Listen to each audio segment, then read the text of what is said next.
Assalamualaikum warahmatullahi wabarakatuh. Halo Sobat Literasi. Selamat datang di podcast inspiratif yang membahas isu komunikasi, media, dan perkembangan informasi di era digital. Dalam episode kali ini, kita akan membahas tema yang dekat dengan kehidupan sehari-hari dalam masyarakat, yaitu tentang saring sebelum sharing untuk membangun masyarakat yang cerdas informasi. Di tengah arus media sosial yang serba cepat dan luas, untuk saat ini kita sering menemukan beberapa informasi yang belum tentu benar adanya, mulai dari hoax keagamaan, isu politik, hingga informasi yang mengandung provokatif yang dapat memecah belah persatuan bangsa, masyarakat, maupun dalam generasi muda dan tua. Karena itu hari ini kita akan membahas bagaimana peran pemerintah, dunia pendidikan, dan masyarakat dalam membangun budaya literasi digital yang sehat dan benar. Telah hadir bersama kita semua narasumber dari Kepala Bidang Pengelolaan Informasi dan Komunikasi Publik dari Dinas Komunikasi dan Informatika Kabupaten Sidoarjo. Kita sambut, selamat datang untuk Ibu Anita Inggit Zainuris Sofa MAP. Beri tepuk tangan dulu.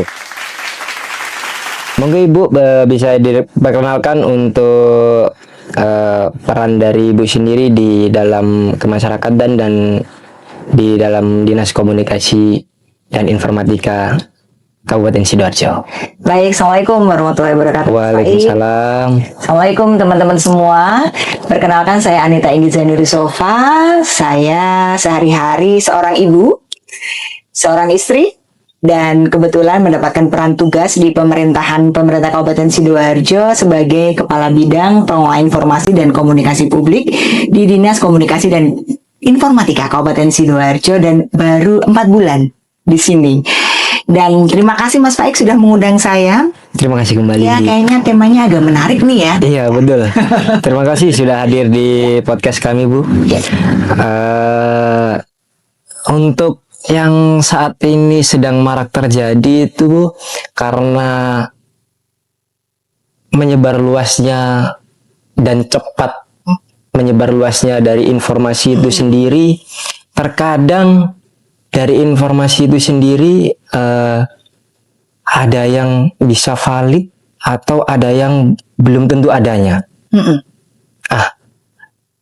Dengan berita hoax yang marak terjadi untuk saat ini, Bu, bagaimana tanggapan dari Ibu dalam fenomena hoax atau disinformasi yang berkembang pesat atau berkembang luas di dalam media sosial maupun di masyarakat, begitu? Ya, izin menjawab ya Mas Faik. Jadi benar bahwa saat ini di dunia pemerintahan, apalagi saat ini dengan adanya kemajuan teknologi, kemudian tingginya manusia atau orang-orang menggunakan media sosialnya, ternyata itu datanya 89% itu semuanya pasti memiliki HP. Iya, betul. Dan pastinya memiliki akun media sosial, ya, baik Instagram, Facebook. Facebook itu pasti golongan saya ya, gitu ya. Apalagi TikTok, seperti yang saya ini. Kalau TikTok Mas Faik ya, kalau saya Instagram gitu ya. Tapi ternyata kalau di pemerintah Kabupaten Sidoarjo, serangan-serangan ya, kalau saya bilang serangan, tapi itu kritik yang membangun bagi saya. Itu di Instagram, lebih banyaknya di Instagram. Tapi memang kalau kita berkaca, kalau saya di dunia pemerintahan, kalau kami memiliki undang-undang pers, undang-undang kebebasan untuk berpendapat, kebebasan untuk juga mendapatkan hak informasi, itu di Undang-Undang Pers 40 tahun 2009. Sebenarnya kalau dibilang media pers itu pasti kevalitan datanya itu terjamin karena diatur oleh undang-undang. Ternyata sekarang media pers ini ada satu frase namanya media sosial. Sebenarnya media sosial dan media pers ini sangat berbeda. Media pers ini ada media cetak, ada media elektronik, televisi, radio, kemudian dan sekarang media online. Tapi semua ini ada kode etik dalam jurnalistik menyampaikan informasi ke masyarakatnya. Jadi kalau kami memang punya kanal-kanal penyebaran informasi, Mas. Kami ada YouTube, kami ada website di Pemkab Sidoarjo, kami juga memiliki media sosial baik Facebook, X, kemudian Twitter dan X ya sekarang ya, namanya ya, TikTok gitu ya, Instagram gitu ya.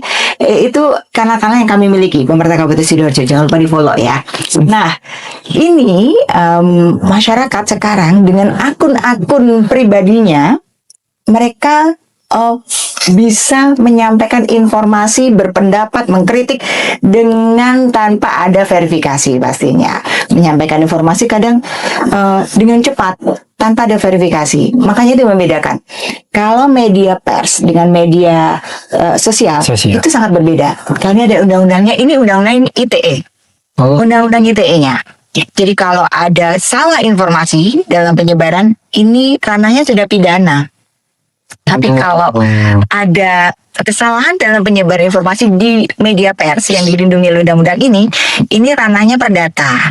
Dan bisa ada hak jawab, ada klarifikasi. Ini ada jika ada keliru dalam menyampaikan informasi, kita bisa memiliki hak jawab atau menyampaikan klarifikasi. Tapi kalau di media sosial saat ini, karena akunnya milik pribadi, jadi itu tanpa saring dan sharing.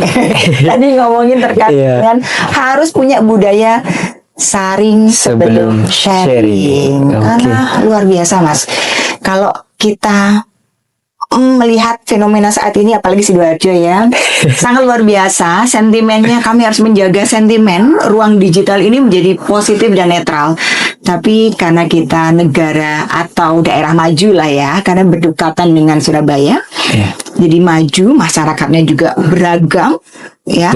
Pastinya kompleksitas permasalahan juga banyak. Ya, tidak boleh dibanding-bandingkan juga. Tapi memang kita harus memahami, masyarakat juga harus tahu bahwa setiap daerah itu memiliki kearifan masing-masing. Tapi kembali ke topik, jangan mudah percaya atas suatu informasi atau berita. Harus disaring dulu sebelum disaring. Oke, menarik sekali Ibu Inggit. Saya juga baru tahu tentang bahwa di pers tadi ada suatu dasar hukumnya sendiri, itu agar berita tersebut bisa dipertanggungjawabkan. Begitu. Lalu dalam perspektif komunikasi dan nilai-nilai keislaman, kenapa berita hoax yang mengandung unsur keagamaan dan politik sering dapat memancing emosional dari netizen maupun masyarakat itu sendiri? Itu kenapa sih, Bu? Iya, isu yang paling sensitif itu memang agama sangat, kemudian politik, kemudian isu tentang, apalagi kemarin habis COVID gitu ya, isu tentang kesehatan juga karena itu mempengaruhi personality seseorang gitu ya. Yang keempat ini isu sosial juga sangat tinggi.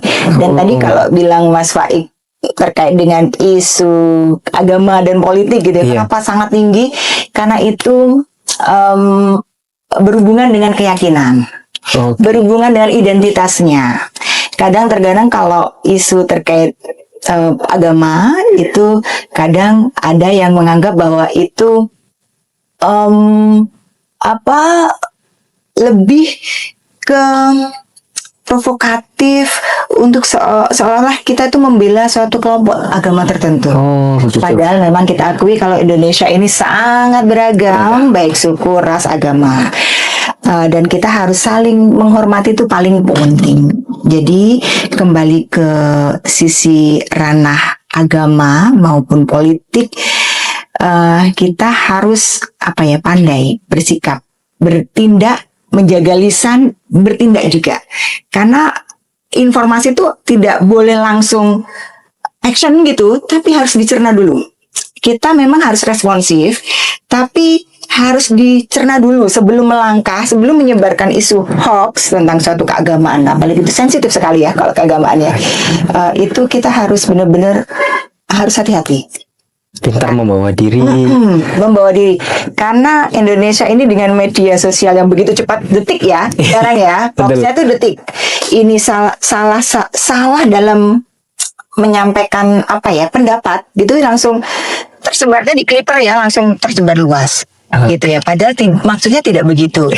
Jadi hati-hati dengan bermedia sosial karena ini ada undang-undangnya ITE ini, dan informasi teknologi elektronika, transaksi elektronika. Jadi di undang-undang ITE ini mengatur bahwa kita tidak boleh dengan cepat menyebarkan isu yang hoax. Itu masuk langsung ranahnya pidana ya, Mas ya, gitu ya. Itu tadi. Terus saya penekanan lagi aja, kalau di dunia kita sebagai muslimah gitu ya, muslim gitu ya, kita harus memiliki sifat tabayun, harus mau mengklarifikasi terlebih dahulu sebelum menyebarkan informasi, karena klarifikasi itu bisa menghangatkan suasana di ruang Indonesia digital. Memeriksa informasi. Benar. Harus memeriksa informasi itu dari sumbernya. Itu paling penting. Dan pemerintah harus menjadi sumber utama. Karena dia pemilik kebijakan, dia memiliki fungsi untuk bisa mengedukasi masyarakatnya. Jadi kalau ada apapun, masyarakat kalau bingung harus tanya pemerintah. Gitu. Salah satunya bisa tanya loh ke Diskominfo. Oke. Itu sedikit tadi edukasi untuk tentang pelayanan dari Diskominfo sendiri. Berarti untuk dari sumber informasi yang terpercaya, Diskominfo mempunyai peran di tengah masyarakat khususnya Sidoarjo ini ya Bu ya. Betul.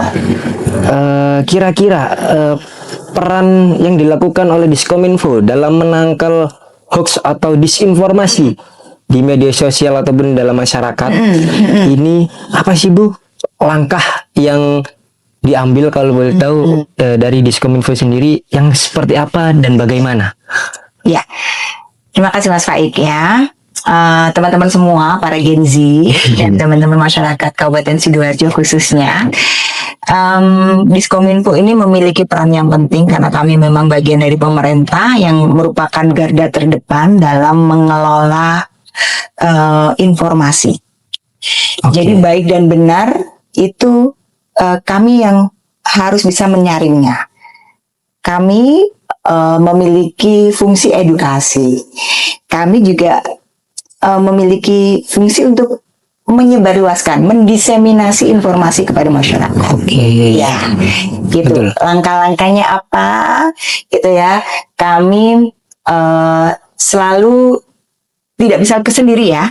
Kami harus berkolaborasi dengan banyak pihak dalam melakukan literasi digital. Contoh di Diskominfo tidak bisa sendiri. Kami harus melibatkan, kayak kemarin kami melakukan sosialisasi untuk perlindungan bagi anak-anak di ruang digital saat ini. Kami harus sosialisasi dengan Dinas Pendidikan. Kami juga berkolaborasi dengan P3AKB. Dinas Pemberdayaan Perempuan dan Perlindungan Anak, Ibu dan Anak. Itu ada di salah satu instansi ada di Kabupaten Sidoarjo. Oh gitu. Dan kemarin begitu luar biasanya saya mendengar bahwa kasus anak tok ya ini ya. Sampai bulan April tahun lalu itu ya Bu? Tahun ini. Oh tahun ini. Tahun 2006 ini di semester sampai bulan April itu sudah 76 kasus Di Sidoarjo. Banyak tentang perundungan, tentang kekerasan seksual, dan anak-anak kena perundungan kayak gitu. Ada juga KDRT tapi kepada anaknya kan ada ya. Kemudian seperti itu. Jadi kami sebagai pemerintah harus terus melakukan edukasi atau literasi kepada masyarakat kami. Dan tidak bisa sendiri, harus berkolaborasi.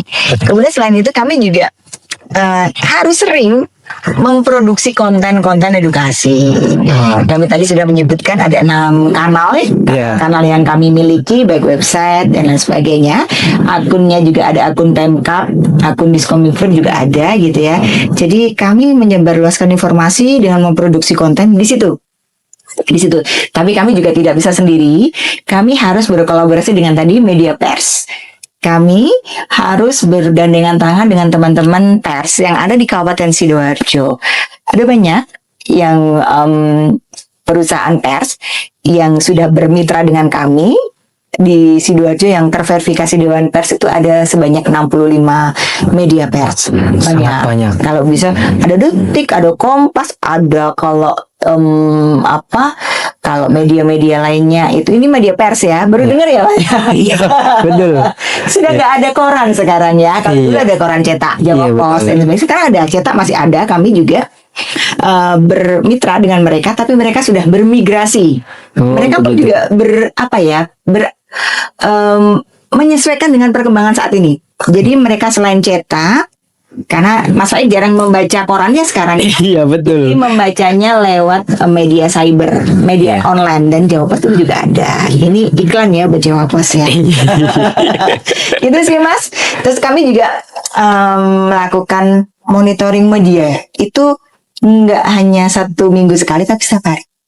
Oke. Kami bekerja sama dengan satu unit konsultan kami gitu ya, yang kami bermitra dengan mereka untuk bisa menjaga ruang digital Sidoarjo ini agar sentimennya positif. Dengan kita harus melakukan monitoring isu di media sosial itu. Jadi kami melakukan hal-hal itu Mas. Jadi banyak yang kami lakukan, karena hoax itu tidak hanya cukup untuk diklarifikasi, tapi kami memiliki tugas membangun kesadaran masyarakat bahwa harus pinter dalam menyebarluaskan informasi. Takutnya gitu loh kan. Tidak ada yang memverifikasi, share gitu ya. Ternyata share-nya salah. Gimana cara mau minta maafnya gitu ya. Dihujat jadinya. Itu sih Mas. Oke, menarik sekali Bu. Berbicara tentang kolaborasi ya Bu ya. Yang pastinya banyak kolaborasi yang sudah tadi Bu Inggi jelaskan. Mengenai tentang media pers, unit instansi lain dan segala macam.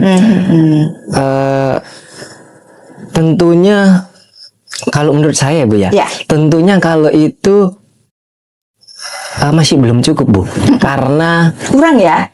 Kurangnya gini Bu, kurangnya tentang pers gitu ya. Mungkin kurangnya dari masyarakat sendiri. Harus dilibatkan ya. Haruskah pemerintah mengedukasi bagaimana tips dari masyarakat sendiri untuk menangkal atau menghindari berita-berita hoax atau disinformasi yang terjadi atau yang diterima dari masyarakat sendiri itu bagaimana sih tipsnya Bu untuk masyarakat sendiri? Tipsnya pasti tadi sudah saya sampaikan juga ya. Kita harus jangan langsung percaya, apalagi sifatnya provokatif. Harus cari sumbernya dulu. Cari sumbernya dulu, bener apa enggak. Bandingkan dengan media lainnya. Itu harus dibandingkan juga dengan media lainnya. Bener enggak gitu ya. Karena memang saya secara pribadi kemarin salah satu program prioritasnya Bapak Bupati itu, Bapak Bupati dan Ibu Wakil Bupati Sidoarjo itu adalah beasiswa. Ya gitu ya. Dan itu ditunggu-tunggu oleh masyarakat kemarin, itu sangat ditunggu-tunggu. Pasti teman-teman call center 112 juga banyak yang ditanya, kok nggak keluar ya informasinya gitu ya. Akhirnya setelah bulan Februari kemarin ada penjaringan pendaftaran beasiswa. Kemudian di bulan Mei ini sudah ada pengumumannya beasiswa. Mas Faik dapat beasiswanya itu nggak ya? Mungkin belum tahu saya, Bu. Tahun Iya. depan ya daftar ya. Insya Allah. Daftar. Orang Sidoarjo kan? Orang Sidoarjo asli. Ini mahasiswa Winsa ya, asli ya, berprestasi. Jadi tidak ada salahnya mencoba peruntungan untuk mendapatkan beasiswa, karena beasiswa itu untuk siapa saja, untuk warga masyarakat Sidoarjo, apalagi generasi muda kita. Oh begitu. Iya, jadi harus mendaftar ya tahun depan ya. Kalau nggak bisa tahun ini, tahun depan. Siap, insya Allah. Ya, Iya. gitu ya. Kemarin itu kami sebagai Diskominfo itu kan harus menyebarkan. Tugasnya adalah setelah hasil jadi oleh tim dari Bapeda, memang koordinatornya ada di Bapeda. Oke. Kemudian yang tim verifikasi untuk beasiswa itu ada 4 dinas, ada Setda dari bagian Kesra, kemudian dari dinas sosial untuk menjaring SMA dan mahasiswa itu ada di dinas sosial. Oh begitu. Ini untuk yang kurang mampu, tapi ada juga yang dari Disporapar ini untuk yang prestasi juga. Dinas Pemuda Olahraga itu juga ada jalur prestasi, Oh, untuk non-akademik. ya non akademik maupun akademik. Oh begitu. Ada lagi 1.500 ini banyak nih, tapi untuk anak SD dan SMP juga Mas Faik ya. Itu 1.500, jadi totalnya ada 4.000. Saat tersebar, kami sudah bismillah nih, sebelum menyebarnya harus bismillah, karena harus siap-siap dengan netizen kami, gitu ya.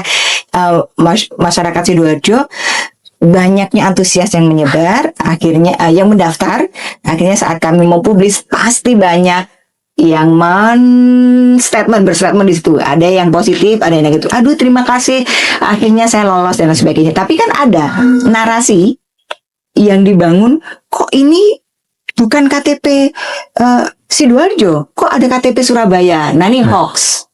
Oh begitu. Ada yang menyampaikan bahwa itu bukan KTP Sidoarjo. Oh begitu. Tapi hasil verifikasi oleh tim kami, oleh dinas ini adalah ini pasti KTP-nya Sidoarjo. Saringnya sudah KTP-nya Sidoarjo. Tapi kayak Mas Faik kan Winsa kan di Surabaya ya. Iya. Entah mungkin keliru menulis alamatnya, alamat kampusnya. Kampus begitu. Padahal harusnya yang ditulis adalah Alamat rumahnya gitu. Jadi kami sebagai garda terdepan ya harus cepat menjawab, mengklarifikasi. Jadi tadi bagaimana tipsnya? Harus periksa sumber informasinya. Jadi ada yang berkomentar negatif gitu, yang ingin menjatuhkan. Iya. Ya, Salah ingin satu menjatuhkan ada ya. Tapi saya langsung di situ langsung berkomentar di akun saya secara pribadi, mungkin ya harusnya pakai akun dinas. Tapi saya pakai akun saya pribadi, terus saya memberikan informasi kepada masyarakat. Jadi kalau ingin mengklarifikasi, ingin mencari informasi, mengklarifikasi atau melakukan pengaduan, itu bisa ke nomor-nomor helpdesk yang tersedia di webnya beasiswa. Itu yang saya edukasi ke masyarakat. Jadi masyarakat harus bijak. Tidak anak sing statement negatif langsung oke. Langsung percaya, langsung marah gitu. Harus diperiksa dulu, harus diklarifikasi dulu. Tuh. Begitu. Jadi kalau begitu sangat penting untuk bagaimana kita berliterasi ya Bu ya. Oh, iya betul. Jadi untuk saat ini generasi muda merupakan pengguna gadget. Mayoritas pengguna gadget untuk saat ini mungkin generasi muda ya Bu ya. Betul. Ngomongin perihal literasi tadi Bu, menurut Ibu Inggit sendiri, seberapa penting literasi bermedia sosial bagi seorang generasi muda ini yang akan menopang kemajuan bangsa ini? Oke, seberapa penting generasi Z ini ya? Iya betul. Gen Z ini ya, Gen Z ini untuk berliterasi dalam bermedia sosial khususnya. Jadi sangat penting, karena tadi memang benar, hampir 80% itu penggunanya pasti anak-anak Gen Z ke bawah. Mas Faik ke bawah tuh buat. Pasti. Kalau saya kan generasi milenial gitu ya, paling kami masih sekitar 20% lah. Kalau kalian bisa 60% atau hampir 70% kalian semua ke bawah loh, sampai anak-anak bayi loh. Kayak generasi alpha itu ya Bu ya. Betul. Sudah dipegang gadget. Anak sekarang bayi itu sekarang usia 1 tahun ke bawah itu ternyata pengguna bukan pengguna karena mereka belum menggunakan ya. Sudah berhadapan dengan dunia digital seperti itu tuh hampir 4% kemarin. Oh begitu. Surveinya seperti itu. Jadi memang luar biasa. Kalau dibilang bagaimana kalau untuk generasi muda, kami merasa bahwa generasi muda ini tidak hanya konsumen, tidak hanya penikmat ya. Pasti Mas Faik nggak hanya lihat tok scroll gitu ya, tapi juga produsen. Iya. Ya, Posting juga. Posting juga. Itu Buat yang kami kata-kata harapkan. Betul. Kalau memproduksi sebuah konten harus benar-benar jangan mengandung sara, ya kan? Betul. Ras, agama dan lain sebagainya gitu ya. Jadi harus benar-benar bijak dalam bermedia sosial. Karena kalian ini generasi penerus kami, memiliki pengaruh besar dalam opini masyarakat dan harus berkarakter baik ya. Nggak boleh narasinya, kalau nggak suka narasinya negatif gitu ya. Hindari itu ya, karena jejak digital tuh ada. Jadi jangan sampai kalian yang masih panjang masanya ya gitu ya, gara-gara jejak digital yang negatif gitu ya, akhirnya kalian tidak bisa menempuh mungkin misalnya ke jalurnya kami CPNS gitu ya, PNS gitu ya, gara-gara ternyata ada jejak digital yang tidak baik di situ. Jadi harus bijak karena kalian masih panjang perjalanan. Itu akan berpengaruh dalam kehidupan kedepannya nanti. Oke. Menarik Bu. Untuk tadi mengenai tentang literasi bagi generasi muda ya Bu ya. Untuk yang setelah dari itu kolaborasi Bu, mengenai kolaborasi antara pemerintah, kampus, bahkan tokoh agama dalam menghadapi disinformasi. Apakah dalam kolaborasi ketiganya atau lebih tadi Bu ya, bisa efektif untuk mengurangi disinformasi maupun berita hoax tadi Bu, untuk kolaborasi yang saya sebutkan tadi Bu? Ya, tadi saya belum menambahkan terkait pemerintah tidak bisa membangun sendiri, harus melibatkan banyak sektor. Kalau saya menyebutnya pentahelix. Kolaborasi pentahelix. Apa itu Bu? Kolaborasi antara pemerintah, penta itu kan 5 ya. Pemerintah, dunia akademik, akademisi, kampus, kemudian juga dunia usaha, ya. Dunia usaha juga harus kita libatkan, gitu ya. Kemudian juga ada masyarakat, ya. Masyarakat sipil. Kemudian yang kelima itu adalah media. Tadi medianya kalau kami menyebutnya sebenarnya media pers, tapi di sini kan sudah ada media sosial juga. Jadi media pers dan media lainnya, gitu ya. Jadi pentahelix ini harus berkolaborasi karena pemerintah tidak bisa membangun negara ini sendirian, Mas. Jadi harus dibantu. Contoh nih, kalau kampus ini sebagai ruang edukasi, mencetak generasi-generasi yang berpikirnya kritis, tapi membangun ya, bukan kritis yang menghancurkan, tapi kritis yang membangun. Itu di dunia kampus pastinya. Kemudian kalau kami tadi, satunya apa tadi? Kolaborasinya dengan tokoh agama ya. Iya, tokoh agama. Masyarakat itu bisa, salah satunya juga tokoh agama itu bagian dari masyarakat kan. Oh iya, betul. Kalau tokoh agama pastinya memiliki pengaruh di pembentukan moral, karakter individu, pembentukan bagaimana sosialnya di masyarakat itu baik dan kondusif. Itu kami juga harus melibatkan tokoh-tokoh agama. Dan pastinya ketiga kolaborasi ini, kalau kami pentahelix ditambah semuanya ya tadi ya. Iya. Nah, lagi kalau lebih khusus lagi ke kalau dunia kampus maupun tokoh agama dan pemerintah ini kalau kolaborasi pasti akan menyampaikan informasi dengan baik dan benar. Suasananya di pemerintahan atau negara Indonesia ataupun Kabupaten Sidoarjo itu semakin kondusif. Dan yang lebih penting saya tetap menyebutkan bahwa generasinya Mas Faik nih, Iya betul. mahasiswa-mahasiswa ini kan sudah berpikir kritis ya. Jadi saya sudah menyampaikan bahwa kalau memproduksi konten itu harus berpikirnya jauh ke depan, bijak gitu ya, karena memiliki peran yang strategis sebagai generasi intelektual dan tentunya bisa menciptakan pelopor informasi yang sehat di masyarakat. Oke sih. Betul. Menarik sekali Bu. Baik Bu,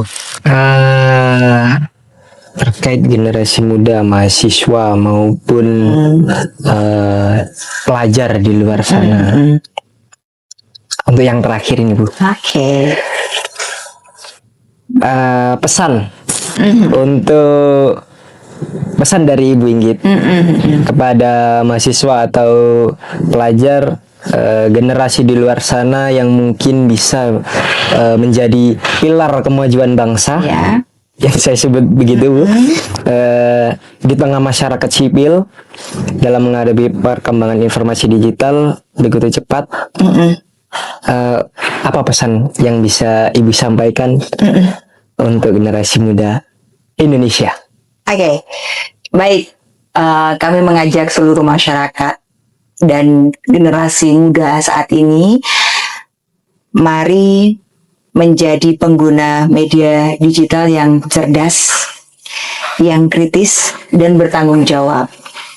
Gunakan media sosial ini sebagai ruang edukasi, ruang inspirasi, dan juga ruang berkolaborasi positif. Dan mari kita budayakan, harus sharing dulu. Ulang ya, mari kita budayakan untuk sharing dulu. Saring dulu. Oke, sharing dulu sampai halus kalau bisa ya, baru di sharing. Oke. Karena satu informasi yang kalian sampaikan, sharing itu bisa, kalau salah bisa berdampak besar bagi kehidupan kita semua. Ya, itu sih. Jadi, yuk kita harus bijak dalam bermedia sosial, bijak dalam menyebarkan informasi, jangan hoax lagi ya, karena Islam tidak mengajarkan demikian. Kita harus memegang teguh kejujuran, kita harus memegang teguh amanah. Kami di pemerintahan harus amanah, kami harus bisa memberi edukasi yang baik kepada masyarakat kita. Berarti kalau memberikan edukasi, berarti kami harus memberikan tauladan yang baik, Yang terpercaya seperti tauladan Rasulullah kita. Betul. Itu sih Mas Faik. Ya. Oke, cukup Bu. Oke, terima kasih kepada Ibu Anita Inggit Zainuris Sofa MHB yang telah hadir sebagai narasumber podcast episode kali ini. Terima kasih atas sudut pandang, edukasi, dan juga banyak tips yang diberikan oleh masyarakat tadi, mengingat kesadaran kita semua untuk lebih bijak dalam bermedia sosial maupun menerima informasi dan memproduksi informasi tadi ya Bu ya, untuk selalu mengedepankan sebuah kejujuran, atau mungkin di dalam Islam tadi Bu, dalam konteks keislaman ada istilah tabayun atau klarifikasi terlebih Harus dahulu mengklarifikasi terlebih dahulu. di sumber yang terpercaya, dan khususnya dalam di bidang kepemerintahan. Betul. Dan Diskominfo. banyak hal gitu ya. Betul ya.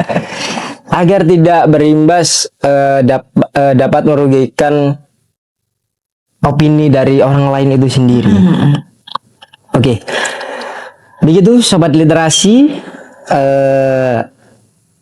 bahwa selalu diingat, tidak semua yang viral itu benar. Pastikan informasi yang kita terima sudah terverifikasi dan kita klarifikasi terlebih dahulu. Untuk dari itu, saya tutup untuk podcast episode kali ini. Terima kasih untuk semua yang sudah menonton. Terima kasih untuk tim-tim produksi dan juga khususnya sumber Ibu Inggit. Iya, sama-sama. Mas Saya Aik. tutup podcast kali ini dengan sebuah pantun. Oke. Aku lupa ya nggak berpantun. Mau berpantun, Bu? Silakan. Air hangat dari sumur tua, Cakep. makanan basi dalam sampah. Cakep. Salam sehat untuk kita semua. Saya Faik, terima kasih dan sampai jumpa. Assalamualaikum. Waalaikumsalam Terima kasih, Bu. warahmatullahi wabarakatuh.